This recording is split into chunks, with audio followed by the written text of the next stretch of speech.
Record. Cool. Well, we've got over 30 participants, which is good. And it's bang on, 2 minutes past, so I'm sure we'll get a few more come on now. So welcome, everyone. Hope you had a really good weekend. We're here today with Guy Mack, looking into careers in music and the creative industries.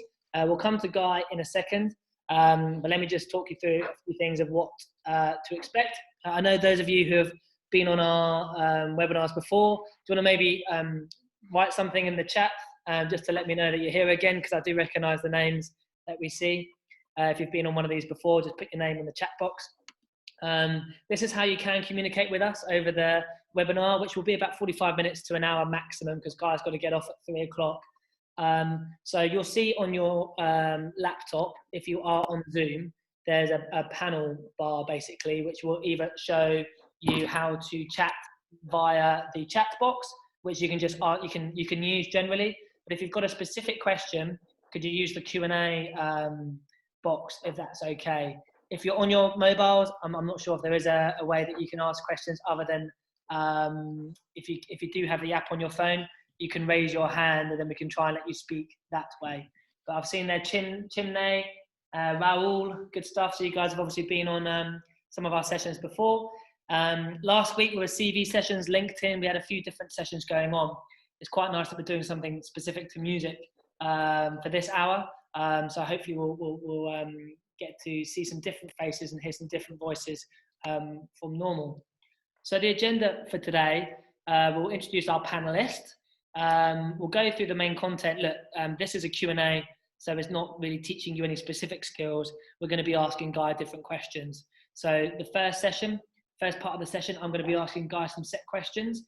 And then from then on, you guys can ask questions and put your hands up, and we'll get you to speak over the audio, which you're able to do by putting up your hand, which we'll explain later on.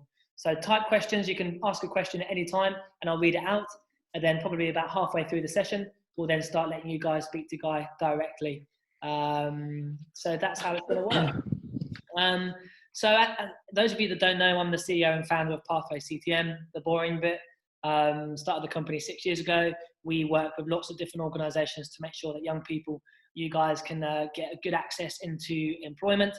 Whether you're joining as a graduate, an intern, you want to do a gap year scheme, you want to get involved in work experience, or you just want to go and meet different companies, it's our job to make sure we can help and support you. At the end of the webinar, there's a link basically of how you can get in touch with us directly after this session. But we can see there's Guy Mack. So I'd like to introduce Guy. Guy, first and foremost, just to introduce yourself and a little bit about yourself and what you're doing in your current role, if that's okay, Guy. Yeah, it's funny seeing myself on the big screen. My name's Guy. I basically work at Ministry of Sound and Sony Music. And I've been there for like the last 3 years, as now working more recently as an A&R. And kind of started off my journey a while ago and kind of made it my goal to get a career in music industry, and here now. And it's funny, I actually got in through the Sony internship program through Pathway, so it's kind of quite a full circle moment. Definitely. That's pretty cool. So Guy, Ministry of Sound, Sony Music, could you just explain both of those brands and how they intertwine, please? Yeah, so basically Sony Music actually bought Ministry of Sound 3 years ago, and it's now all under the Sony Music offices over in High Street, Kensington. So it has like labels such as RCA, Columbia, Psycho, which is owned by Simon Cowell, and Ministry of Sound is now part of the Sony Music umbrella. So it's still our own label, but it's kind of able to take advantage of the Sony Music kind of powerhouse. So it's cool being part of like such a big company, but also retaining like the kind of core spirit of like an independent label within a major. And Guy, getting to know you after the last few weeks in particular, the A&R part of your title. So you've got two splits, haven't you? You're an A&R manager for Ministry of Sound. I'd like you to please explain that bit first before we move on to the DJ and producer part. So I basically it's great. I'm able to kind of do my own DJing and producing, kind of work on the side, which kind of all aids into this kind of like one main goal of me, working and immersing myself in music. And so 9 to 5, I'm working in A&R, and kind of that is kind of helping and kind of working on records that are then signed through Ministry of Sound, working with artists day to day, kind of getting starting track ideas, kind of doing the admin bit, getting samples cleared and kind of getting album singles and stuff ready for release through the label. And guys, sorry, A&R, what does that actually mean? I might have missed that. So it stands for artist and repertoire. It's basically you're looking after all of the artists and all of their repertoire on the label, which effectively fuels the label. So it's kind of all the songs and everything that comes out. It's kind of the search and in the process of getting that out to release. Could you give us an example of what you do in your day, or maybe some I don't know, music that we might know of that you work with? Yeah, so I mean, the label as a whole kind of has acts such as like London Grammar, DJ Fresh, Scream, more up and coming acts such as Frankie Wah. So kind of working with a real mix of talent, DJs such as Solado, and all of these artists. They're kind of playing all the biggest festivals on the biggest stages. And last Friday, we actually had a #1 in the UK charts with an artist that we signed called St. John. The song's called Roses. If you've been on TikTok, it's one of those really, really big tracks that has been doing the rounds on there. So that has been a big success, and we've actually held it for 2 weeks at the moment. And so, and what's your role in that? So your role is actually to go and find new music, and ultimately bring them onto your label. Is that right? Yes, pretty much. But also, working with acts that are signed already to the label and helping them, like finding songs that can work for them. For example, there's an artist called Frankie Wah who I've been working on his upcoming mixtape, which comes out May the 1st, and it's like a 14-track pretty much album, and it's kind of helping him through getting all the tracks in, getting them off to the studio to be mastered, making sure that every track is perfect, and getting all like the samples cleared and stuff. For example, we had a remix from Moby on there, and we had to go to his management and make sure all the agreements were in place for that. And then from there, once you have a kind of final product, it's then the job of like the radio pluggers and kind of the product managers to make it a big success. And so yeah, make a note of that one. Frankie Wah's mixtape out 1st of May. Okay, excellent stuff. Giving us some exclusives there, Guy. And in terms of your DJing and producing side, so how come you're able to do this? And talk us through that a little bit, if you could, Guy. Yeah, so kind of started off when I was like 13. I just remember bought myself like a pair of decks and started playing around at home. When I used to get back from school, I was straight on the computer, just kind of experimenting with music software. And it was probably like I was DJing all at my friends' parties. I hired like a sound system, kind of got a bit entrepreneurial in that respect. And from there, kind of, I think I got to about the age of 18. I was like, right, where do I want to go now? Kind of came to a bit of a crossroads, and I decided instead of going down an apprenticeship route, to actually take a gap year out and focus on music, see if I can make it a success. I thought, right, give 1 year just to have a crack at it.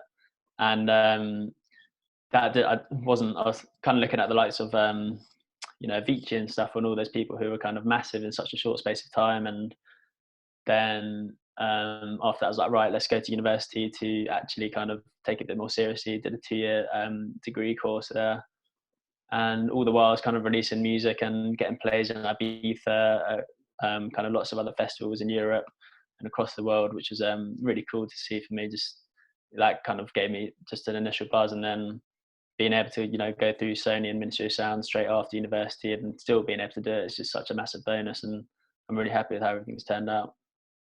Fantastic. I've just got a question here from Chinmay. What are your preferred music softwares that you use, both when you started doing DJing and now? Ableton Live is the one that I use. I've kind of been on it like years or so. I actually started off with one called Reason, which is kind of like the most complicated one. But yeah, but then going to university, actually kind of got to try them all out from Pro Tools, Logic, and everything. But yeah, Ableton Live, could definitely recommend that. Brilliant, thank you. And we can maybe type that in later if you didn't get that. So, Guy, Yeah. you're saying there, the age of 13, you started thinking about it. 18, you were pretty focused on it, and then you went to university. Is that the normal route, I suppose, into the creative and music industry? Because I don't know too much about it compared to you, and I guess you're the expert. But you always hear young people saying, "I'm creative. I want to do something that's not just sat behind a desk." What sort of advice do you have now that you've been in the role for a little bit and you're doing, I guess you're living the dream of doing what you really want to be doing? So what kind of advice to my 16-year-old self? Or Yeah, I suppose so. Yeah. so I mean, like kind of, it's cliche, but with everything, with like every kind of bit of success in life and every kind of like goal and everything, it's just really important just to stick at it, and if you're passionate about something, just to persevere and work hard at it, and eventually you will actually get the results that you first kind of set out to achieve. And it's almost like you'll get to the point where if you keep on doing it, and people say it kind of takes 10 years for anything to be like to really start happening, and it's kind of been 10 years since I've started, so I've kind of feel like things are starting to happen, and it's probably because of that sustained effort over a prolonged period, which is kind of, it's natural and it has to happen. Like if you put in the work, you will be rewarded for it. And what's one of your biggest achievements, Guy? You mentioned they're getting played in Ibiza. Come on, give us some juice here. What sort of stuff have you been up to? Yeah, so I mean, it kind of I was in, yeah, went to my first trip to Ibiza kind of I think I was 19 years old. It was in 2016, and I flew out on my own just to go out there and hand out USBs at one of the dance music conferences. And I basically stayed there for like a week. And on the last day, I went to one of these huge super clubs called Amnesia Ibiza, and I was actually stood in the crowd, just there on my own, just kind of checking out, just getting inspired. And the DJ Marco Corolla played my track there as one of the first tracks for his opening party season. There's like 6,000 people all around me going crazy, and it was just a completely mental experience. And that has kind of always been like my little pocket of inspiration, and something that kind of really solidified with me, like, right, I'm kind of, I want to be in this scene. What's the feeling when you're in a club with a international superstar DJ playing your song? Yeah, it's amazing. But now it's kind of cool, like from the work I'm doing in ministry, it's kind of flipped on its head a bit, so that I'm actually involving in on a bigger scale on the tracks that I'm working on, that are kind of getting played on daytime radio, or stuff like that. And it's kind of, it just comes down to that initial kind of feeling of being involved in something that has like a bigger kind of impact on other people's lives, and people digesting and listening to music that you've kind of worked on, which is like really cool, and kind of boils down to why I do it. And Guy, just a quick question for me before there's some good questions coming up. Do you have to be technical to do what you do? Because I guess you're looking into making music, you're sourcing music. Do you have to have quite a technical mind? Yeah, definitely. But then also, I mean, for the production side, you have to be technical. It's kind of very much a lot of the stuff. Like when you first open it, like people, a couple of my mates say, that program looks like a spaceship. Like what all those buttons doing.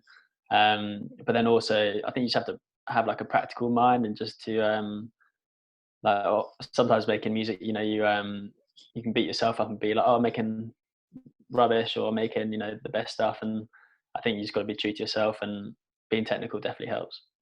Okay, I've got some good questions here then. So, what course did you study at university? I think I don't know if you mentioned which uni you went to, Guy, and how much did this help you with your progress?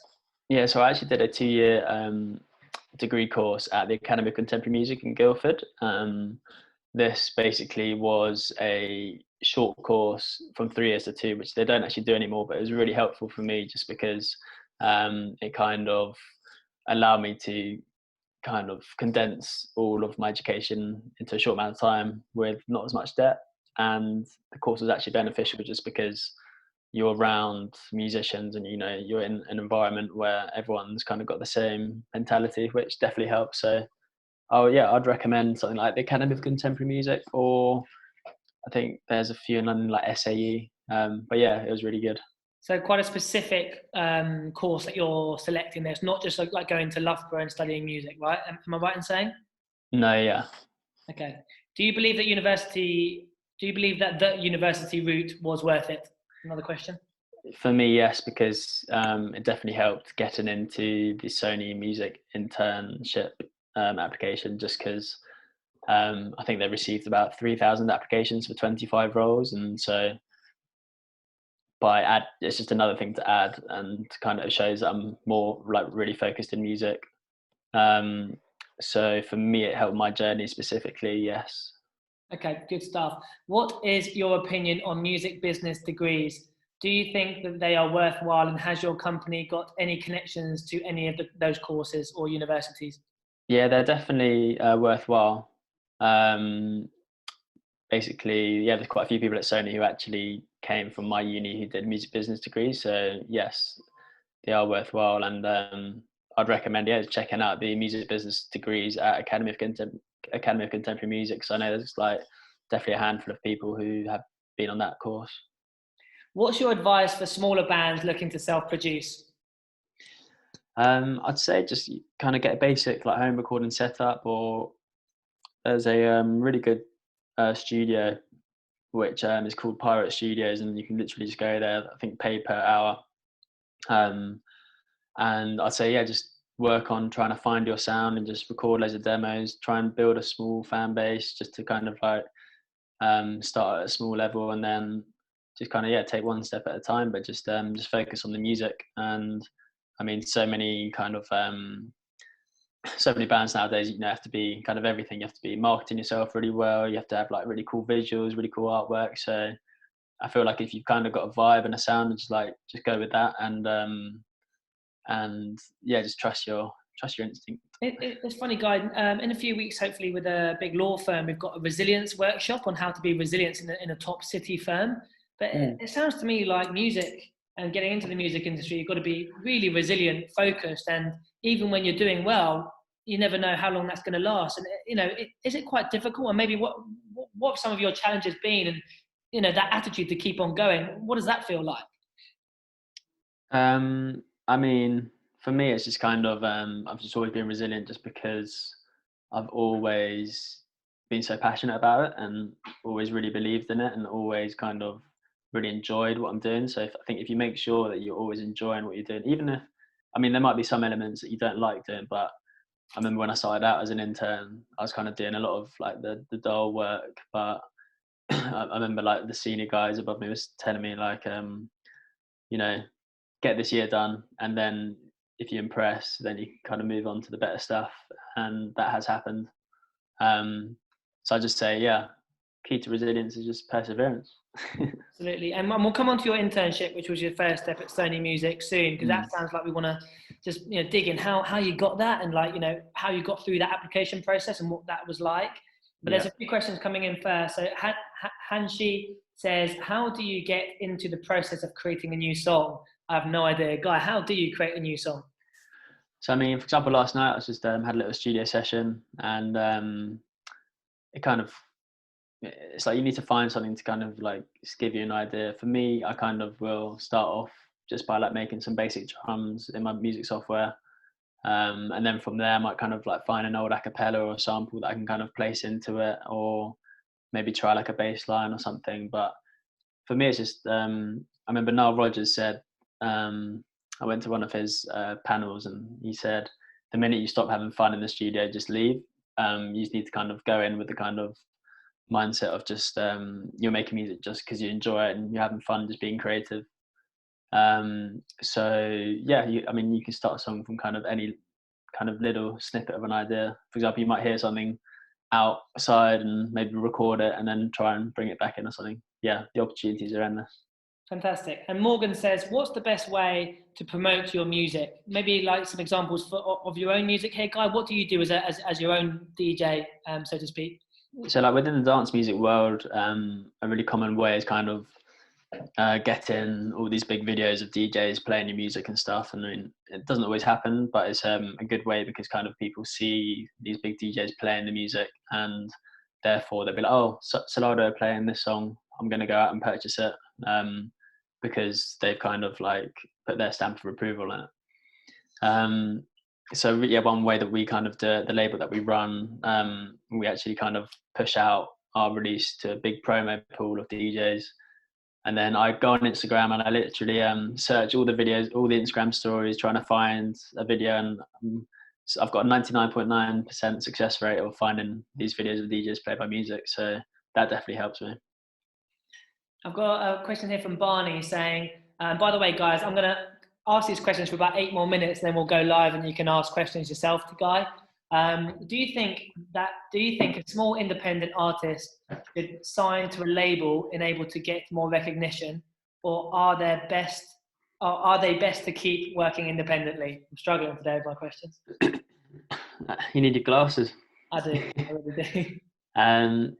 I'd say it's different in different scenarios, but I would say that just keep on doing your own thing. Try and build as much hype as you can around you, and then, like for example, as ministry, we kind of we look at artists. It doesn't matter kind of what level they are. If they only got a few hundred followers, like it just matters if they kind of have the right vibe about them, and we can tell that they're invested in the project. So just invest as much as you can in the project, and sometimes the right time will come for a major label to come in and actually kind of elevate what you're doing. But also sometimes people just prefer to be independent and keep it at their own level. So yeah, there's 2 different answers to that, I think. And a question from Miles, how long were you an intern for? Guy, could you maybe just talk us through your first step into the music industry professionally with Sony Music, and how that internship came about, and how you got to the actual accolade of getting in? Because it was pretty hard work, wasn't it? You were telling me. Yeah, so I remember I got the email from Pathway in about May 2017, and then I applied that month, and it took about 5 months of like crazy long like stages, and there's about 6 or 7 different levels of kind of CV, video interview. What else was there? Assessment centers, and then 2 final interviews, and yeah, the list goes on. But I think there's 3,000 people and 25 roles, which I mentioned earlier. Then I got in September, and I was working in the Ministry of Sound team. Learned so much, just kind of being in such a kind of like small team and within the major record label. And then from there, I was working across all the playlists. So that Ministry of Sound doing the compilations or the CDs, although we've stopped doing them now. But it was amazing, kind of working on TV adverts and stuff that were going out to the whole nation, and kind of curating music and stuff, trying to see what would work, and being a part of some successful #1 albums, which is amazing. And then from there, I kind of got offered a permanent role because I impressed my boss, and I was doing that for about a year and 3 or 4 months, and then now I've just been promoted into the record label team, working as an A&R. I was previously a marketing assistant. And Guy, it looks like we're going to get into some music, really focused music questions by the looks of our audience. But yeah, just in case people aren't too focused on music and maybe more on the creative, in terms of that, getting into Sony Music, for example, because just talk us through the different types of roles that you have at Sony Music. It's not just the role that you went into, is it? Or my experience, or no, sorry, the different types of roles that you can do at Sony Music, for example. Oh yeah, so there's such a wide variety, and even if you're a lawyer, you can be working in music. Even when it comes down to like admin, production assistants and stuff, we've got guys that downstairs and stuff, like queuing up all the releases for acts such as like Calvin Harris and stuff. They might not have any specific music kind of background, but they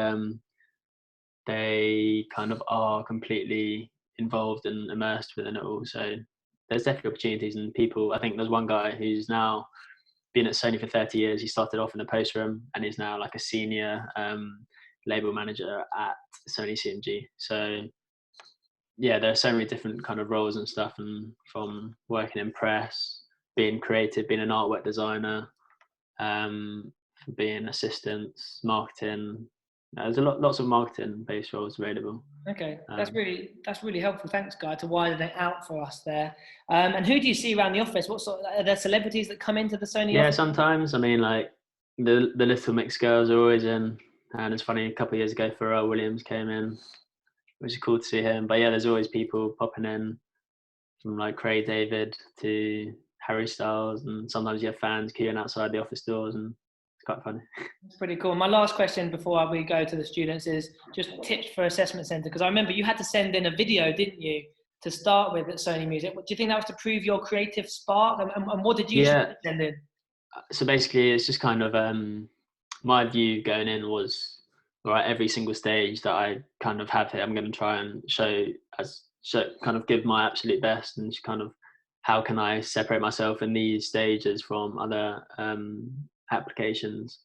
So I was actually in Ibiza at the dance music conference at the time, and I was like, right, I'm going to film my video interview here.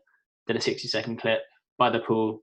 You could hear the music in the background, and I sent it in, and I don't think anyone else did that. So immediately they're like, "Oh, Ibiza music DJs at a conference," and then I was, really hinted on Ministry of Sound because that's what I kind of wanted before I was applying, and so it kind of made the job easier for the HR team to actually place me because I was almost just presenting myself. Fantastic. Thanks, guys. Right, we've got lots of questions here on the Q&A box.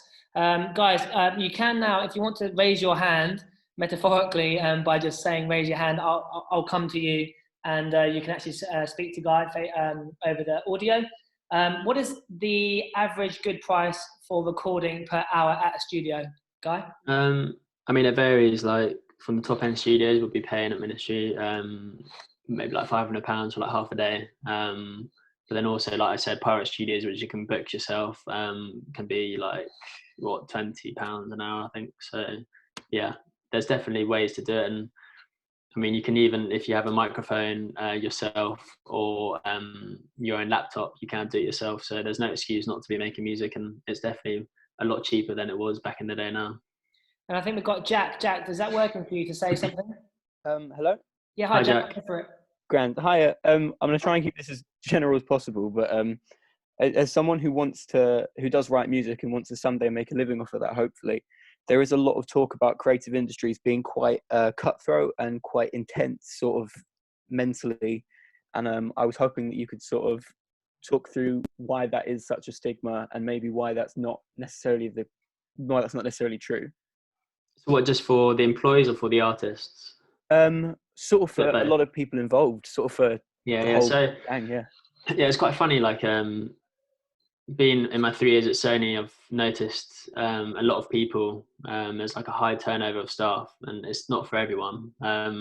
Like it is kind of like being on the treadmill every day. Like it's a lot of work hours, and it's very very fast paced, and you're balancing loads of different stuff, and like it is very intense. So I can definitely see why it doesn't suit some people.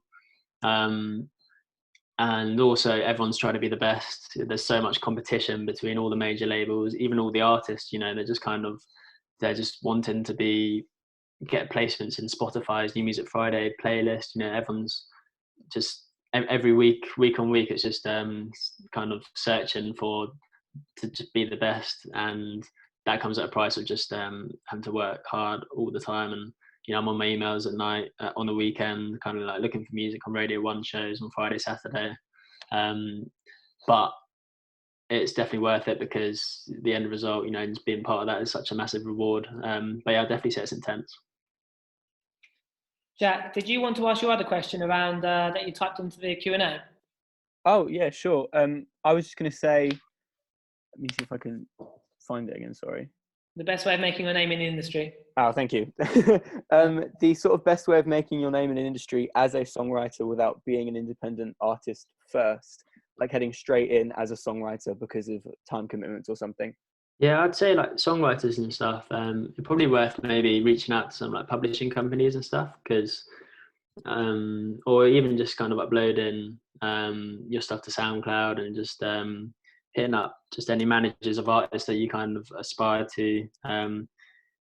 Or often you can kind of find like the email of like publishing companies, managers, even studios who are maybe looking for songwriters specifically, just on their Instagram, Facebook, or website, and just kind of get maybe like a body of work, like 5 demos or so, and make sure it's as good as you can get it, and be like, look, I'm a songwriter, keen to get involved, and just send it over. Just everyone's always looking for music, and everyone's always looking for young talent. So who knows, you might have the next #1 hit. Brilliant, thank you. No worries. Just before we come to George, Guy, can you just tell us the story about the USBs that you took to Ibiza and how you branded them and what you were thinking and who you handed them to? Yeah, it's funny. So I took out some Guy Mac USBs to one of the conferences I went to, handed them out to Radio 1 DJs, such as Danny Howard and Pete Tong.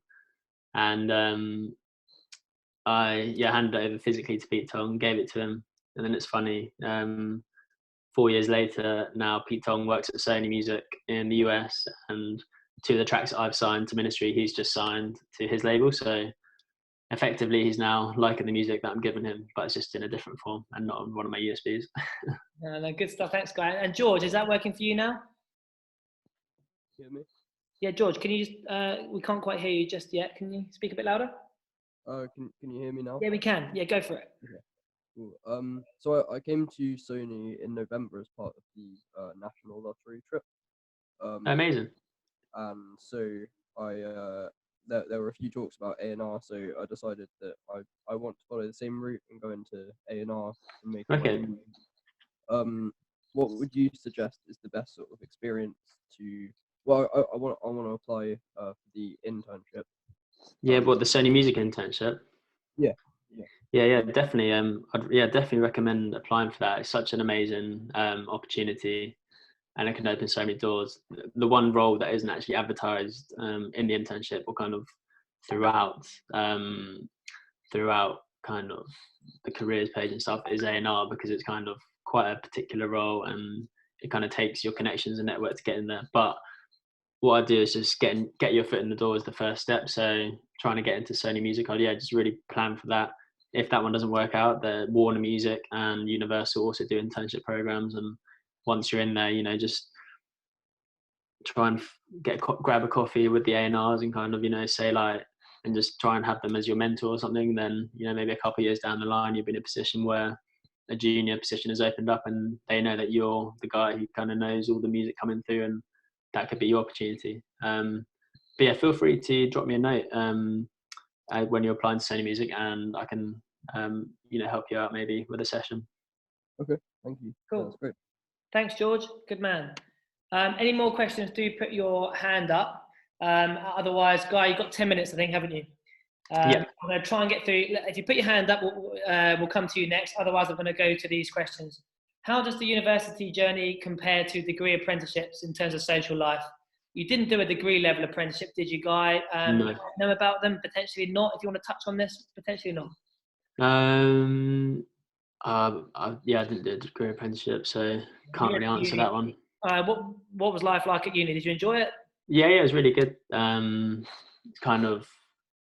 can see why people say like it was good. I got to balance the two of kind of enjoy my uni life, but then also kind of taking advantage and still working and getting into a job, because it's a 2-year condensed course.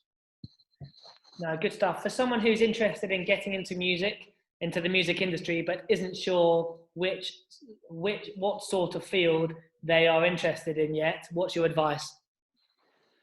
I'd say best advice for that is kind of probably trying to, before fully committing to like a university degree course, or kind of like an internship for that matter, maybe like try and do some work experience in maybe like 3 or 4 different areas that you think you might be interested in, and kind of test the water and then make a decision. That might give you a kind of good guide as to what you're interested in.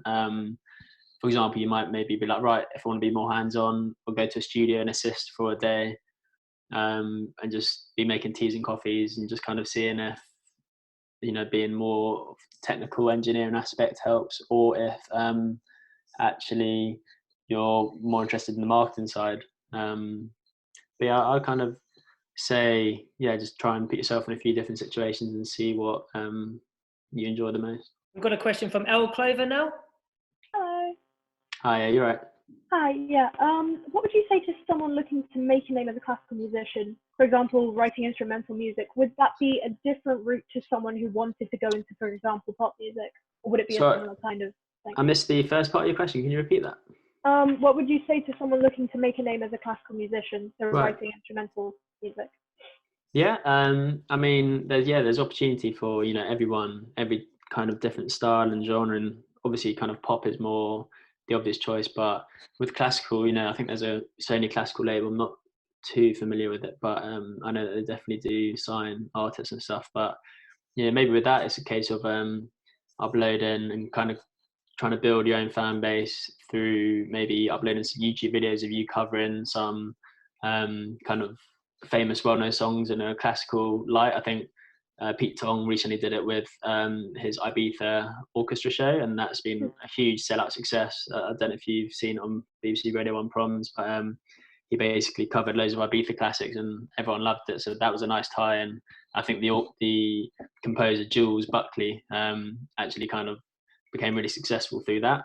So if you can be clever and kind of think of ways that you can have mainstream appeal through your orchestral and classical instrumentals, then that could then draw attention to kind of your own music. So yeah, it's just ways to think about it. But yeah, definitely have a go at it. Thank you. All right. Thanks for your question. Good question. I've got 9 questions here, Guy. We've got 5 minutes to see if we can flick through them. Cool. What's your advice to enter into the world of DJing? Is it vital to produce as well as get your name out through a track that gains attention? Yeah, it's definitely important now more than ever to be producer as well. There's so many DJs, loads of people have the equipment and stuff at home, so it's very important to kind of set yourself apart and spend hours producing, but also keep up the DJing as well, so you're able to test out the tracks that you produce at home, kind of on the road. And that is kind of a good way of seeing what's working in the studio for you. But yeah, a lot of people kind of get big off one track and then start getting loads of DJ bookings. It's very competitive, but yeah, you kind of have to be doing as much as you can now. Guy, do you produce for singers? Do you produce music for singers, or do you just produce and release music? Yeah, so I mean, I kind of work with vocalists and have vocalists on my own music as well. I haven't actually released any of the stuff that I'm working on with vocalists, but other stuff I work at the ministry, like I was in the studio with an artist recording her vocal on one of the upcoming tracks on Frankie's mixtape. So yeah, working with vocalists is really fun. And back to working at Ministry of Sound, where do you go to find these small musicians which have potential to get signed? So we have a weekly meeting where we go through kind of weekly picks and stuff that's kind of emerging through. Kind of varies from, looking on SoundCloud, seeing what's on Spotify that's unsigned. But then also we have like an analytical tool which looks a bit more at the data and sees what's trending. But then for me, like a lot of stuff, I kind of analyze what's being played by DJs and stuff. And you kind of need to, the more you put into it, the more the music gives back to you and kind of gives you the solid stuff to bring in. And for example, well, actually I can't really speak much about the recent signing, but there's one that Radio 1 DJ was playing, and then we signed off the back of that. Amazing. Good question. And Caitlin Ruddock here, how would an artist get recognised by a big label? So, I mean, it's all, kind of, you just need to kind of build your own hype and keep on doing what you're doing, but also try and make relationships and stuff with people at the label. I don't know if you're able to get a manager who might have good relationships already, that could help amplify your success a bit more, or just even open the door to get people to listen. Label's always there to listen to music because they need to. That's what fuels the label. So I suggest maybe just like trying to go to gigs and stuff, or just of your favorite artist who signs the label. Maybe that could be a way of dropping like an Instagram message. But yeah, there's definitely ways to it, and I mean, feel free to drop me an email. Yeah, Guy, we had a LinkedIn session last week. Should you be using LinkedIn to try and get your ends in music or not? Yeah, I know like one of the guys at Ministry actually got LinkedIn messages pitching tracks for one of the Ministry Sound playlists. So yeah, I'd say that's a good way of definitely. Okay, cool. Two more questions, and do feel free to put your hand up and we'll come to you. How would it be best to get into a career in music events? Would it be best to try and get a role directly or to work in events more broadly before trying to get into music more specifically? I'm really struggling with my questions today. Leave that question up, let me read it. Yeah, sure. Let me have a look. Louis, you've said, would you be able to get an apprenticeship without studying music? Again, apprenticeships, they're few and far between really in music from our experience. That's why Sony Music's great for us to be collaborating with to make sure that we're promoting their internship. There's other different creative industries that we're doing more with recently, like NBC. You might have met Denise last week. We're speaking to people like Innocent Drinks. We're trying to get them on, trying to get people involved in creative. But music, it does feel like it's you've just got to do your research and try and get your foot in the door. Guy, any luck with that question? So I'd say kind of getting into events. I'd say just start doing your own. Throw your own parties, build a fan base. Eventually, there's these guys at Columbia who run a festival called Strawberries and Cream, and they started it off in their back garden at university with a group of mates, and now it's Cambridge's biggest festival. So just start small, and you never know where you end up in 10 years, and you'll learn so much as well doing those small events. Guy, I'm going to let you pick the last question you get from these. Yeah, see there's 5 left. Got to go, I know. And while Guy's thinking of which question to read out, we're going to put a link to Guy's profile on the email that goes out probably by the end of today, and a short survey about how you found this webinar. And then tomorrow we're back into our employability skills with looking at how to nail an interview. If you were to go to Sony Music's internship scheme, for example, you'd have to do an interview, an assessment centre. So we're just looking at the STAR interview technique and how you can talk about yourself. So that's tomorrow at 2. You can log into that on Eventbrite and through the email later on today. I was just going to add to that. If my Instagram is @GuyMacUK, so if anyone wants to give me a follow to keep up to date with everything that I'm doing, that's on there. @GuyMacUK. Yeah. So I'm going to say, what labels are most interested in deciding whether to sign an artist or not? That's from Barney. Kind of touched on it before, but it kind of it depends on just. We look for an artist, that is really kind of they're just it, and they are kind of 100% believing in their project. They're real, they're authentic. They are kind of they're exciting to believe in, and someone that we think will kind of react really well, and other people are going to love and are likable. We've got a DJ who's just a really nice guy, but also he makes amazing music, but that makes it easier with going to radio, going to press and stuff. But yeah, at the end of the day, it does all come down to the music. So if you're making amazing music, that is what we're going to be interested about. And Guy, 2 more quick things from you. You've seen what Morgan's put there on the Q&A? No. Okay, she's put, can I shout out my Spotify/YouTube? What do you say to people that are go-getters like that? Do you think that's a good thing to do? I like that from Morgan. On the Q&A. Yeah. What do you want us to do? Shout out? Yeah, Morgan, Kai, YouTube, Spotify. There we go. And go follow. Guy, would you mind please just typing in the music software you're recommending, please? Because I don't think some people picked it up. Just put it into the chat box if that's okay.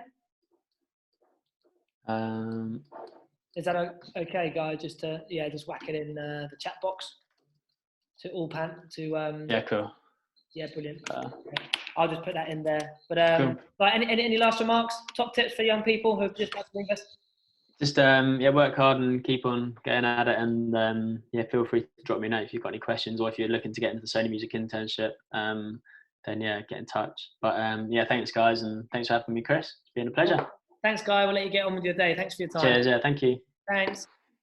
And Guy's going to go off now. I'm just going to cancel my recording. If there are any more questions for me, just whack them in the chat box, and I can just help, because I know that's a bit quicker than normal. Otherwise, hopefully see some of you tomorrow. Did you get that software? Hopefully you got that in terms of what software Guy was using. YouTube. And we've got the follow up there, Instagram, guys. And if you want to email in at student@pathwayctm.com with anything specifically around music or anything you want to be getting involved with, we're here to help you through that.